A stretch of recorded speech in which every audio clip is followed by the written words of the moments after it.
I tried to get my best friend to break up with her boyfriend a million times, and now I'm at their wedding. On the day of the wedding, I was sitting at the head table with the groom's right-hand man, comparing notes on our phones. It turns out that every time the two of them had a blowout fight, we were the ones who paid the price. Our chat histories were eerily similar. We broke up. For real this time. But what do? I can't stop thinking about the groom's guy. Get a new job. You'd make a great clown at the circus. Me, you owe me for this. I tried to convince my best friend to dump him a million times, and then I got her wedding invitation. When I heard the news, I just let out a cold, dead inside laugh, like some tragic queen who'd lost her mind in an old movie. But as Olivia's ride or die since we were kids, I still showed up to be her maid of honor. I even gave them a generous gift and bought her something off the registry. On the big day, I just couldn't bring myself to smile. Finally, my bestie looked at me worriedly and said, "Win, if you can't smile, don't force it. You look cool and mysterious with a straight face anyway." My best friend may be love-struck, but she was marrying into a ridiculously wealthy New York family, and most importantly, she still loved me. So, I put up with it. When the groom's party arrived, I noticed one of the groomsmen had an even sourer look on his face than I did. He looked like he strongly disapproved of this marriage. But he was hot.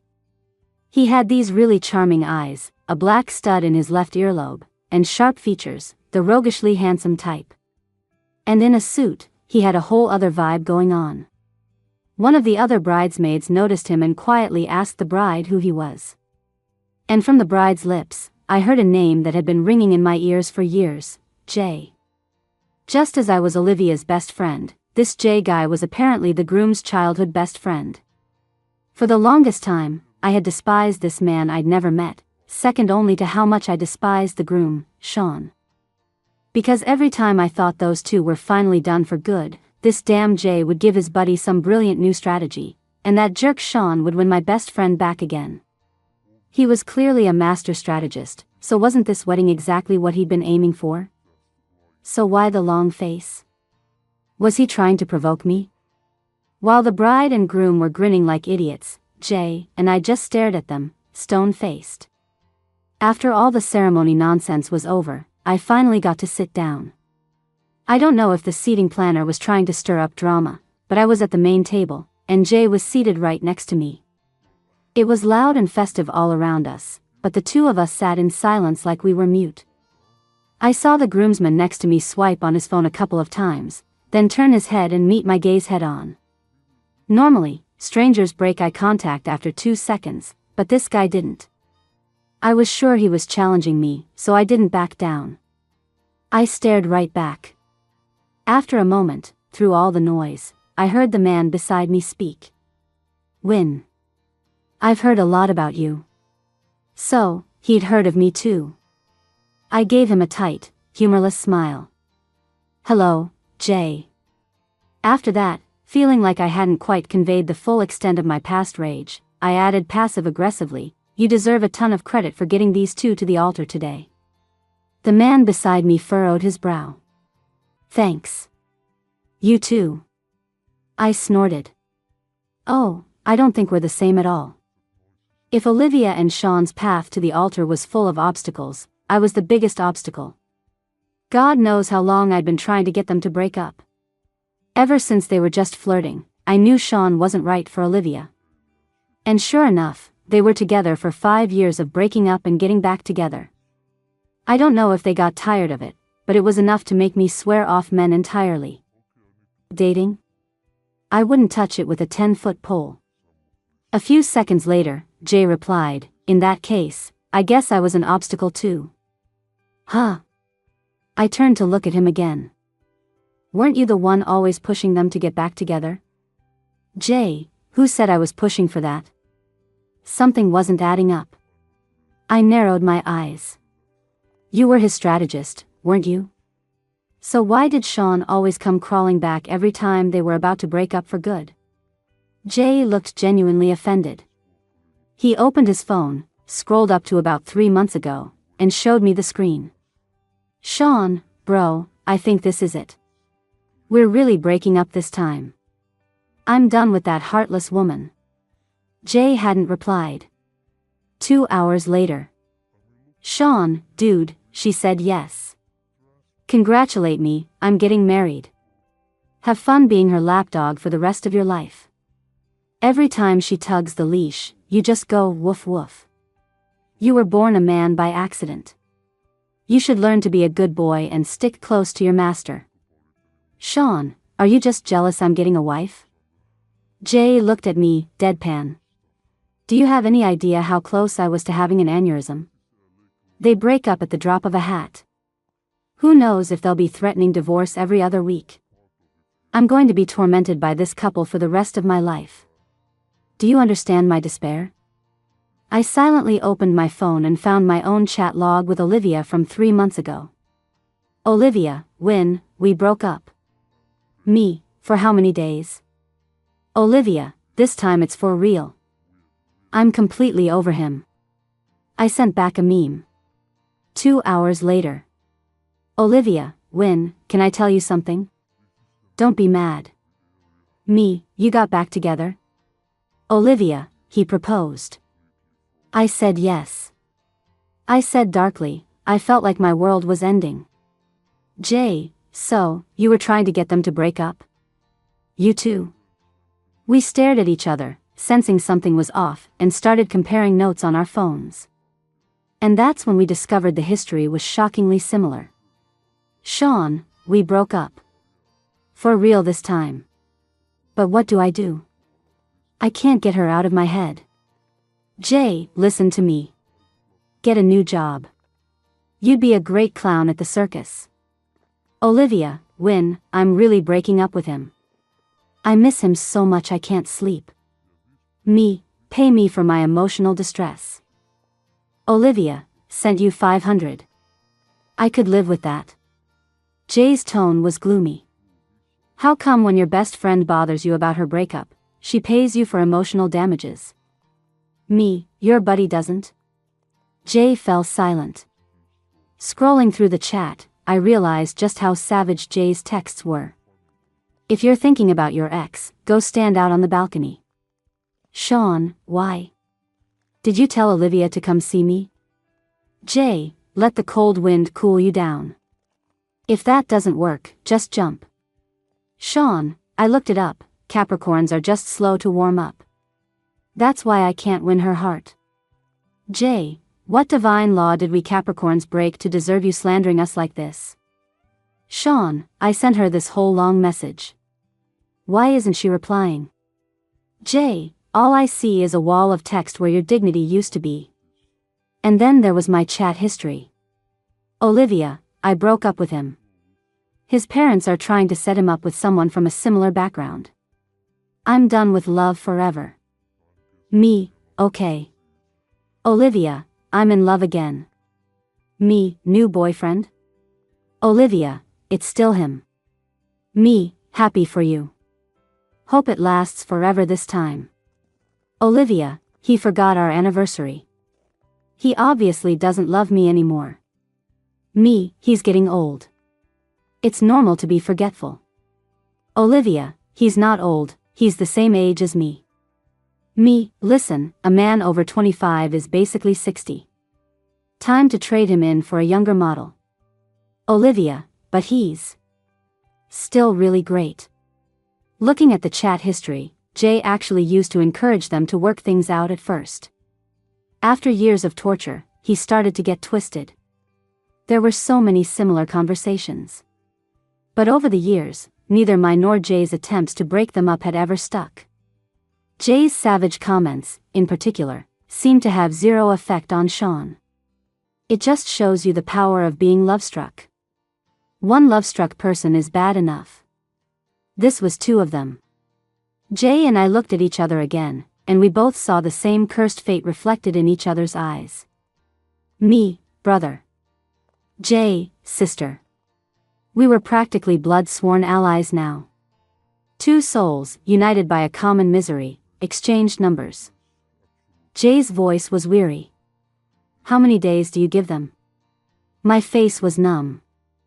I'm hoping for a month.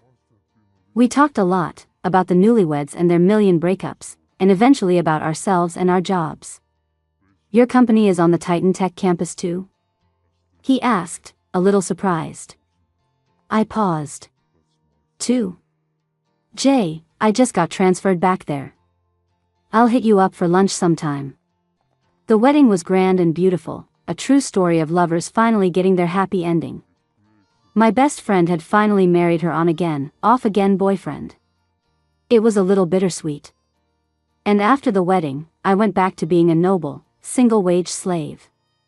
The next time I saw Jay was a Friday night not long after. Our department had just landed a huge deal, and our director declared we were all going out to celebrate. The spot was a lively bar and grill where you could eat, drink, and hang out. Everyone was having a great time, and eventually, we all ended up on the dance floor. The director, a guy in his late 30s, was surprisingly nimble. When he came off the floor, he was bragging to the younger staff. That's how I wooed my wife, you know. A dance just like that back at a college party. You young folks need to get moving more. I had just sat down when my coworker nudged me. Win, isn't that hot guy over there staring at you? I followed her gaze and met a familiar pair of charming eyes. When he saw that I'd noticed him, the man raised his hand and waved. Jay. He was wearing a black button-down, and his every move exuded a bad boy charm. Over the years Olivia and Sean were dating, I'd heard Jay's name countless times. I'd always assumed he was the same type as Sean, but now I saw they were completely different. Win, I noticed that guy earlier. He was watching you the whole time you were dancing. I didn't know you knew him, my coworker said with a sly grin. I thought it was love at first sight for him. I felt a faint sense of secondhand embarrassment. Our tables were pretty far apart, so I didn't go over to him, and he didn't come over to me. Given that we'd only really met once, a wave from across the room was more than enough. I looked away. But not long after, a cheer went up from the crowd. I looked toward the sound. I saw the figure in black pick up a guitar and walk over to the stage. After a brief chat with the house musician, the musician stepped aside. The sound of guitar strings filled the air.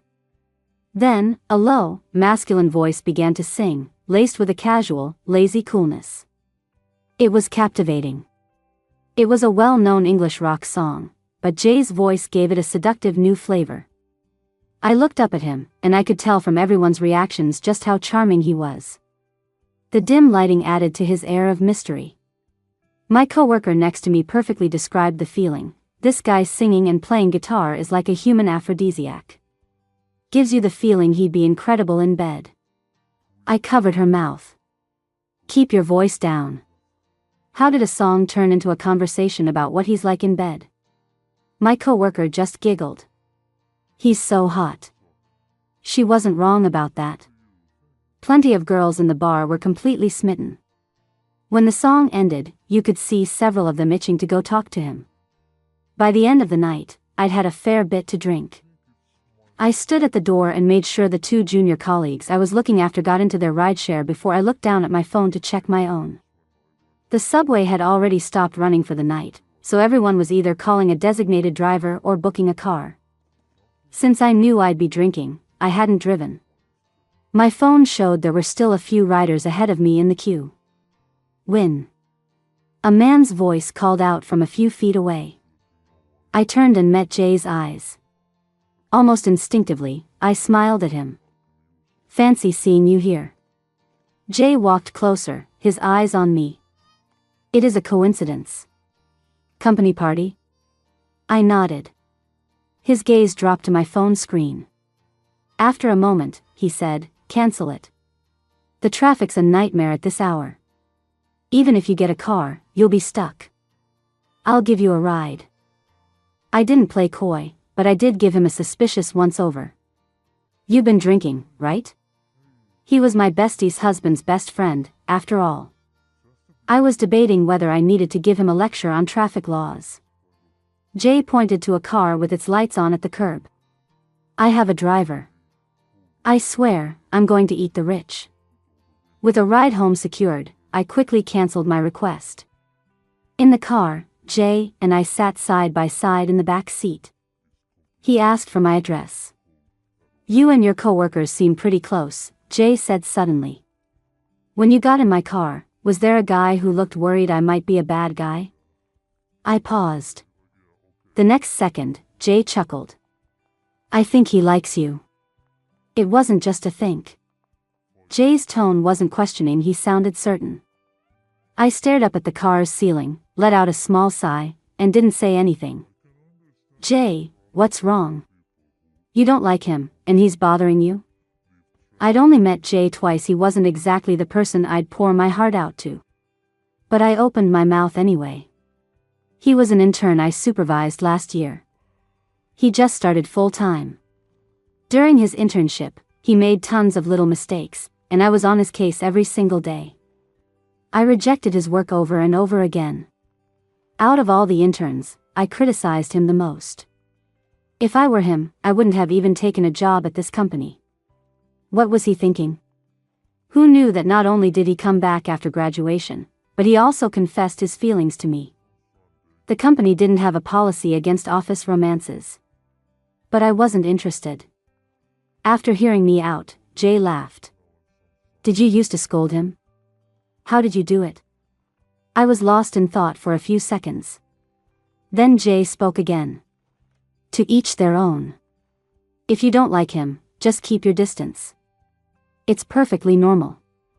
Normal? Was it normal to like being scolded, or normal to like me? Or maybe there were just so many weirdos in the world that this kind of thing seemed normal by comparison. For a while, neither of us spoke. Jay's phone next to me was vibrating non-stop with notifications, almost constantly.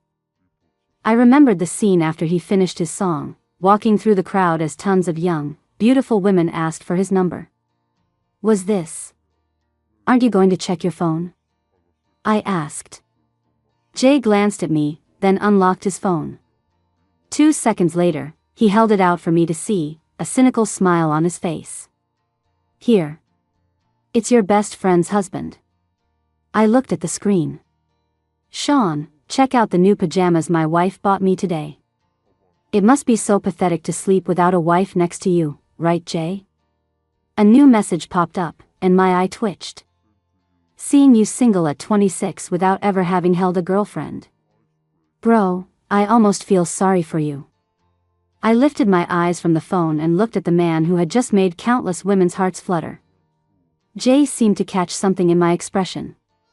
He turned the phone back to himself, saw Sean's message, and his face darkened for a second. "Don't believe him. He's just making stuff up." I just said, "Oh. So you must have a long and storied dating history, then." Jay's face got even darker. No. "But all those beautiful women wanted your number earlier," I said, pausing before adding, "and some handsome men, too." "Jay, I didn't give it to them. And don't you start spreading rumors about me either." The car pulled up downstairs from my apartment. Jay's phone was still buzzing, as if Sean would just keep texting until he got a response. Thinking about it, the fact that Jay had managed to stay friends with Sean for so many years really said something about his loyalty. Fate is a strange thing. After that night, I started seeing Jay more often. Bonded by the shared trauma of our friends on again, off again relationship, we had a sense of mutual sympathy. Olivia and Sean were in their honeymoon phase, happy and conflict-free for the moment. One weekend, Jay made good on his promise to take me to dinner. His treat. The place he chose was a nice Italian restaurant. That day, I wore a white sundress and put on a little makeup before heading out. When I arrived, Jay was already there. He was dressed more casually than on a workday, but whether it was him or his clothes, he still looked effortlessly cool. Jay saw me and waved with a smile. The dinner started out normally enough, but halfway through, the conversation inevitably drifted back to our hopeless friends. How could a single meal at a wedding reception possibly be enough time to cover all of our heroic breakup instigating efforts over the years? So, that time Sean was on a business trip and his female coworker answered his phone while he was in the shower. "What did you tell him?" I was genuinely curious. I really thought they were done for good that time. It happened last year. Sean was still working his way up at his family's company, not some VP who'd been parachuted in. He was sharing a room with a male colleague on a business trip when a female coworker who had a crush on him dropped by. She happened to pick up Olivia's call and said ambiguously, "He's in the shower right now." Olivia blocked him on the spot. But they got back together eventually. To this day, I still don't know if the story was true or not. Jay was silent for a moment, then said, "I told him if he couldn't even keep an eye on his own phone, he might as well just castrate himself, because sooner or later he wouldn't be able to keep an eye on that either." What a sharp, vicious thing to say. And then Sean somehow misinterpreted what I said. He went and had a custom-made chastity belt for men, and gave the key to your best friend. He said it so fast that by the time I processed what I'd heard, it was too late. No wonder Olivia was so evasive when I'd asked her, heartbroken, why she took him back. Speaking of which, that time your best friend's high school sweetheart came back to the country, how did she manage to win Sean back? Olivia had a first love in high school. It was all very innocent, holding hands was as far as it went, which was less intimate than my friendship with her. But young love doesn't always need that. Olivia really liked her first love, but he went abroad right after graduation. When he came back, he said he still loved her, and Sean found out. Awkwardly, the two men were somewhat similar, both were STEM whizzes who wore silver-framed glasses. Sean threw a fit, accusing Olivia of using him as a substitute. Olivia was completely wrong, she just had a thing for smart guys. The two of them dragged it out forever, tangled up in a mess of angst and affection. I thought back to that time and answered, Olivia didn't win him back. Because your good buddy didn't believe her sincerity or her explanations, she got fed up and tried to break up with him instead. Then your buddy came begging her to take him back. Jay pressed his fingers to his temple, as if the memory of those two was giving him a headache all over again. It's all in the past, I said, offering some token comfort. Don't think about it. It's not worth getting worked up over. Easy for me to say. But whenever we got together, we always ended up talking about the newlyweds, and we had enough frustrating stories to last for 3 days and 3 nights. 2 months after Olivia's wedding, Jay and I were pretty close. Two people who got along so well, and the foundation of our revolutionary friendship was built on our love-struck friends. It's true what they say, talking shit about other people is the fastest way to bond. One day after work, it was pouring rain outside. I was driving, wipers swishing back and forth. Just as I pulled out of the parking garage, I saw a familiar figure among the crowd of people waiting for the rain to stop under a nearby building's awning. I drove over, pulled up to the curb, and gave Jay a call. Over the sound of rain both outside and through the phone, I watched him through the downpour and asked, "What are you doing waiting in the rain? Where's your car?" The man on the steps looked over. From his angle, he probably couldn't see me through the rain-streaked windshield. "Car's in for service," he said. Ah, that explained it.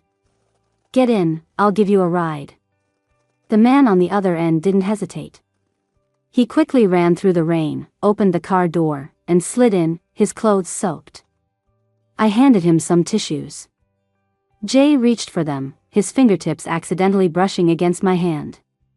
A wave of dampness and cold spread from the point of contact. "Thanks for this," he said. As I followed the address Jay gave me, I grew silent. "You're saying this is your house? This massive villa?" And here I was, in my late 20s, proud of myself for buying a car on my own and a spacious condo with my parents' help. "Want a tour?" "I live alone," the man beside me suddenly invited. I turned my head, my eyes flickering for a second as I noticed how the rain had soaked his white shirt, making parts of it semi-transparent. The fabric clung to his body, outlining the contours of his well-defined pecs. Noticing my gaze, Jay said apologetically, "Sorry, I got your car wet." I shifted my eyes back to his face. "It's fine." In fact, I almost wanted to thank him. So generous of him. The villa's exterior was so beautiful that I couldn't resist going in for a tour. The inside did not disappoint. Neither did Jay, who was stripping off his shirt as he walked up the stairs. From behind, with his shirt unbuttoned and off, I saw broad shoulders and a beautifully sculpted back. A short while later, Jay came downstairs in a fresh set of clothes. He said, "Since you're here, stay for dinner. You can try my cooking." He was wearing an apron, which would have been nothing special, except the weather had recently turned cooler. Jay had changed into a black, high-necked, form-fitting shirt. The kind of outfit that's basically men's lingerie. Of course, it only works if you have the body for it. I watched him cook with an effortless grace. Half an hour later, he brought our dinner to the table. Since I had to drive, I didn't touch the wine in his cabinet. He chuckled.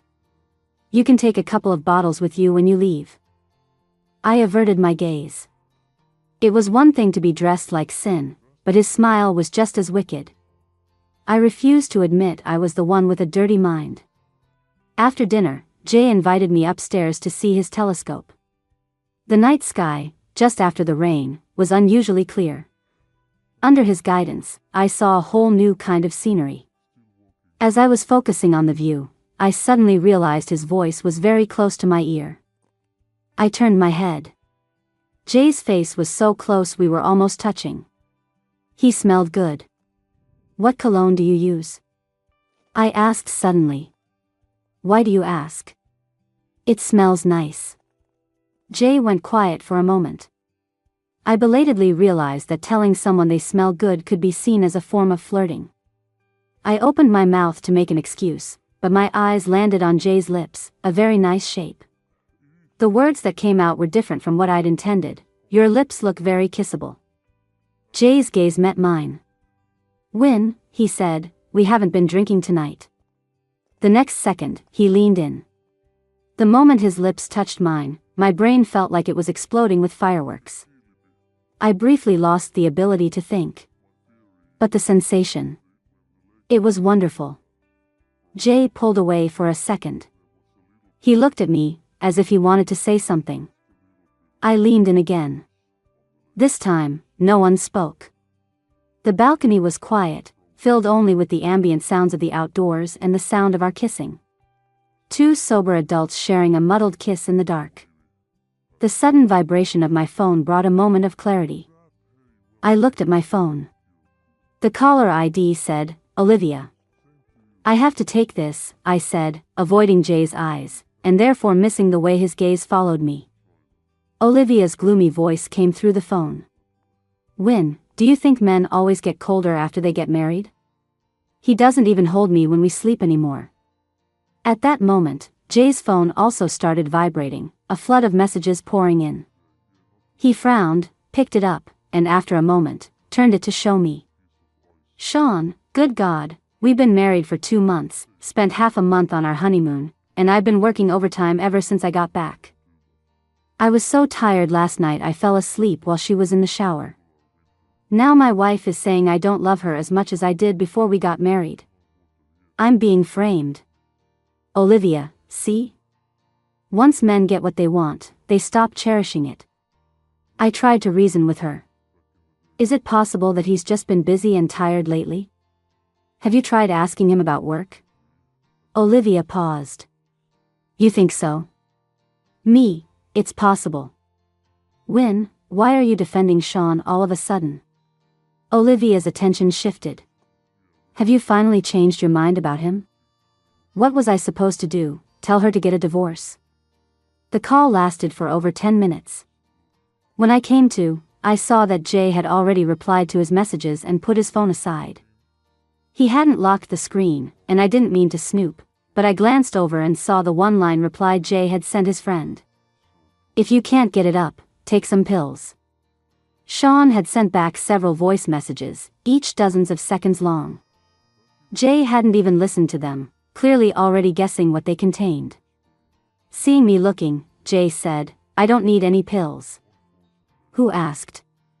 After that moment of weakness, my sober self didn't know how to face Jay. So I started avoiding him.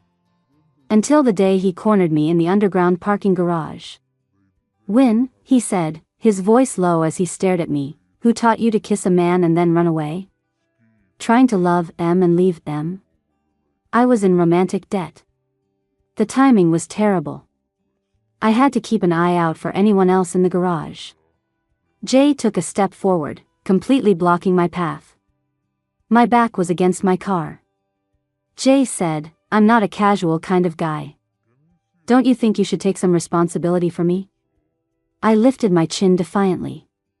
"You started it." He looked down at me, a light I couldn't decipher swirling in his beautiful eyes. He let out a soft laugh. "But you kissed me back, didn't you? A little give and take. Seems fair to me, right? I kissed you because I like you. What about you? Why did you kiss me back?" he asked. His words were so direct that even my blinking slowed down. There was nowhere to retreat. The proximity made our positions feel intensely intimate. As if worried I might bolt, he braced a hand against the car next to me. I had to say something. "Jay, this isn't a good idea. What if we break up? We'd still have to see each other." Based on experience, Olivia and Sean had been breaking up and making up for years without ever splitting for good. That meant Jay and I would definitely run into each other in the future. If we got involved now and broke up later, it would be incredibly awkward. Jay seemed to laugh in exasperation. "We're not even together and you're already planning the breakup? Who taught you to be such a player? If those two have the nerve to torture us for this long, we can just torture them back a little when the time comes." This guy had really been twisted by his friend's long-running relationship drama. I was about to say something else when Jay suddenly leaned down and kissed me. We were in an underground parking garage, surrounded by cars. I could even hear the faint sound of footsteps and voices from further away. My eyes flew open. I tried to speak, but he took the opportunity to part my lips. Besides the sound of our own breathing, all the other noises around us became hypersensitive. A moment later, I finally found a chance to speak. "Jay, there are people."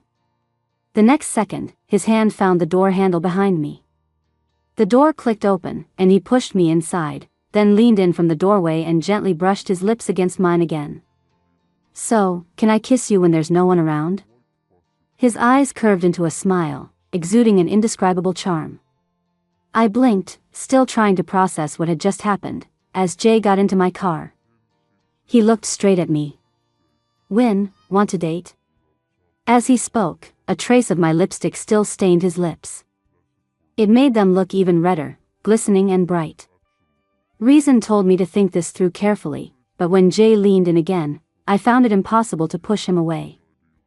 Just as I was about to give in and respond, Jay pulled back, a playful smile on his face. "Are you sure you don't want to date me?" "I only want to kiss my girlfriend." After taking a moment to catch my breath, I asked, "And if I say no?" "I'll take being your lover, too," he said. I looked into his smiling eyes and realized one undeniable fact. A handsome face is a dangerous thing. Jay wasn't like Sean. He didn't get hung up on saying "I like you" all the time. But when he really wanted to hear it, he'd just look at me with those beautiful eyes and say, "Win, have mercy. If I don't hear you say you like me soon, I'm going to die of longing." Jay had a handsome face, and he knew how to use it. I traced his face with my fingers, up to the stud in his left ear, and lightly touched it. "When did you get the piercing?" I asked. "A long time ago. In college, I think. I was in a band with some friends, and we thought it looked cool." It did look cool. It also made him look like a bad boy. Olivia's message arrived while I was straddling Jay's lap, wrapped in his arms as he kissed me. I pushed him away, panting, to check my phone. Before I could read the text, Olivia was calling. It was the usual litany of petty marital problems. Marriage involves more than just emotions. This time, Olivia was getting pressured by Sean's nosy relatives to have a baby. She had just gotten married and wasn't ready for that yet. And the relatives' words probably weren't very nice. Olivia's family was well off, but not on the same level as Sean's, so some people were trying to put on airs and look down on her. From our current position, Jay could probably hear some of it. And at this very moment, the man was busy burying his head in my neck and the space above my chest, planting a trail of soft, scattered kisses.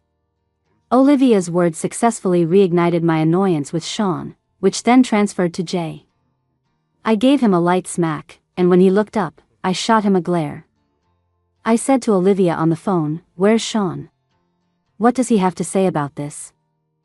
Olivia stammered, I haven't told him yet. If I tell him, would that be like I'm talking bad about his family? Me, tell him. This is his problem to solve. After the call ended, I wasn't in the mood anymore. I glared at Jay. "You're a useless friend." He poked my cheek. "Win, who am I?" "Jay." He nodded. "Right. Your boyfriend, Jay. Not Sean." Why the guilt by association? This family drama was clearly starting to spread. After being glared at by me, Jay picked up his phone and fired off a random, out-of-context message to his good friend. "You useless piece of crap." Jay continued, "A bunch of people are going over your head to bully your wife, and you're completely clueless. How did I end up with such a worthless son?"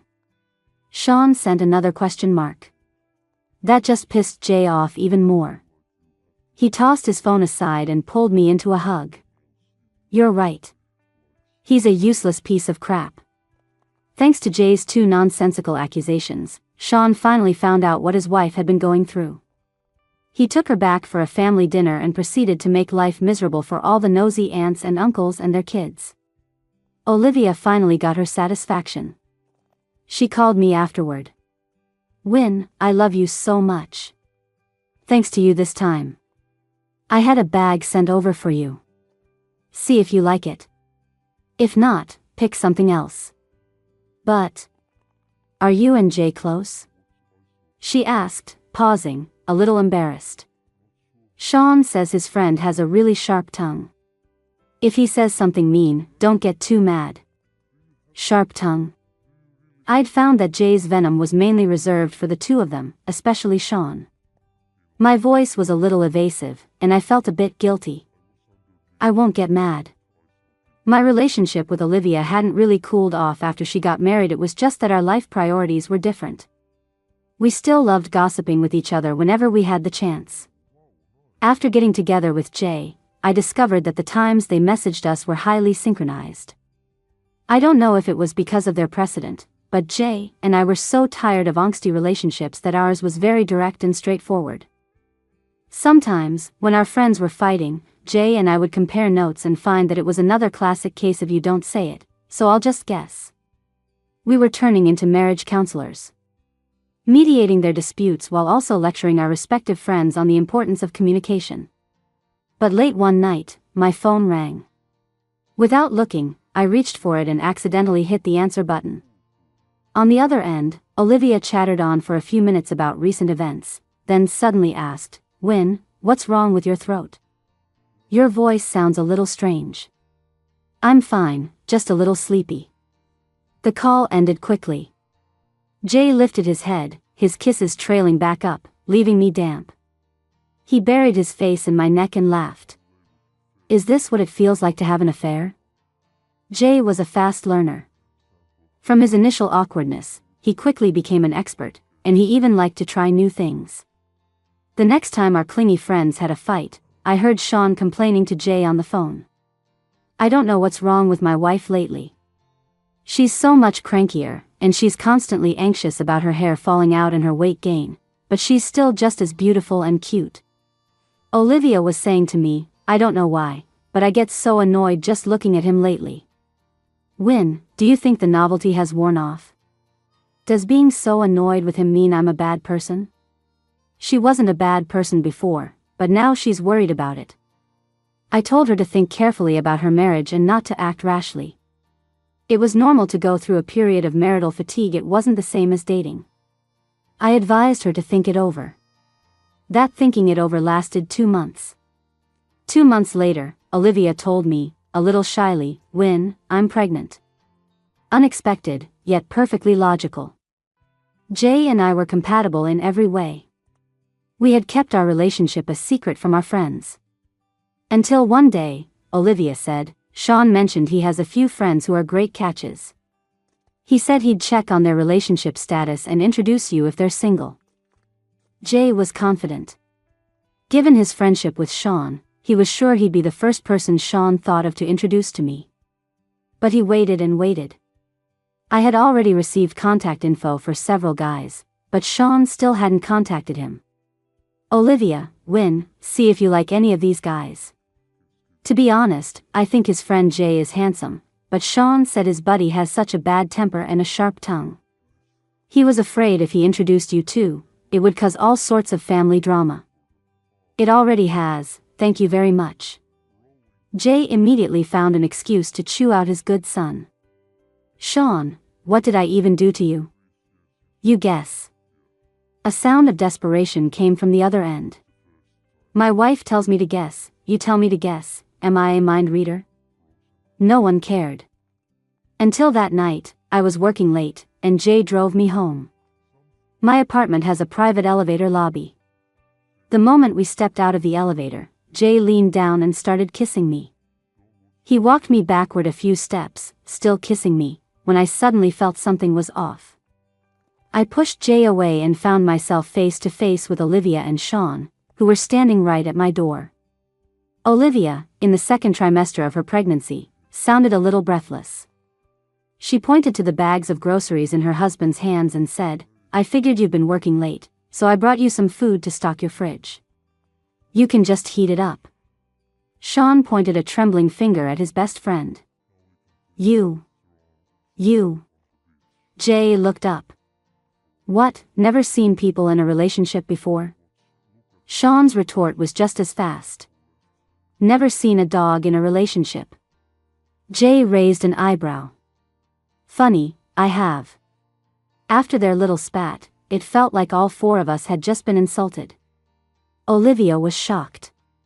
She asked me in private when things started with Jay. I told her, and she fell silent.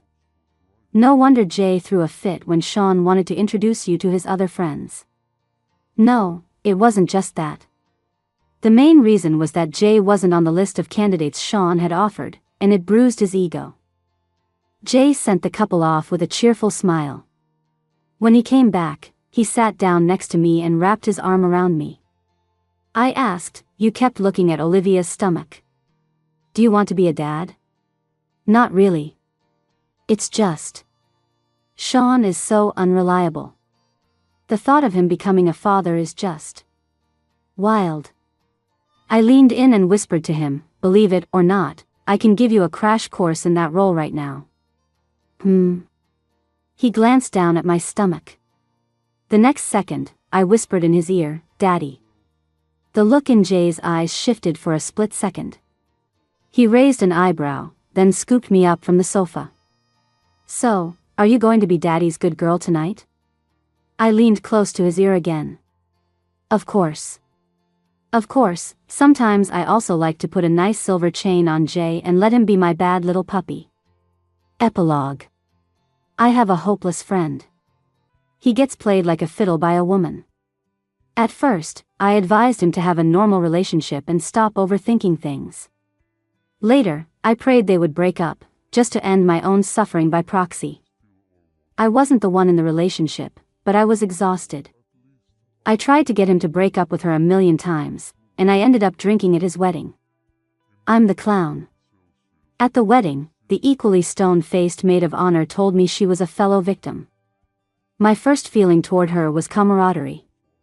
That night at her company party, Wynn was on the dance floor, her body moving with a natural, effortless charm. The guys around her were itching to get her number, but they all walked away empty-handed. Beautiful, warm, generous. That was my impression of her. We had so much to talk about when it came to our friend's relationship. The list of complaints about her best friend and Sean's love story could go on for 3 days and 3 nights. One day, as we were chatting, I suddenly noticed the fine, soft hair on her face. We weren't at a safe distance anymore. But I didn't mind. I was done for.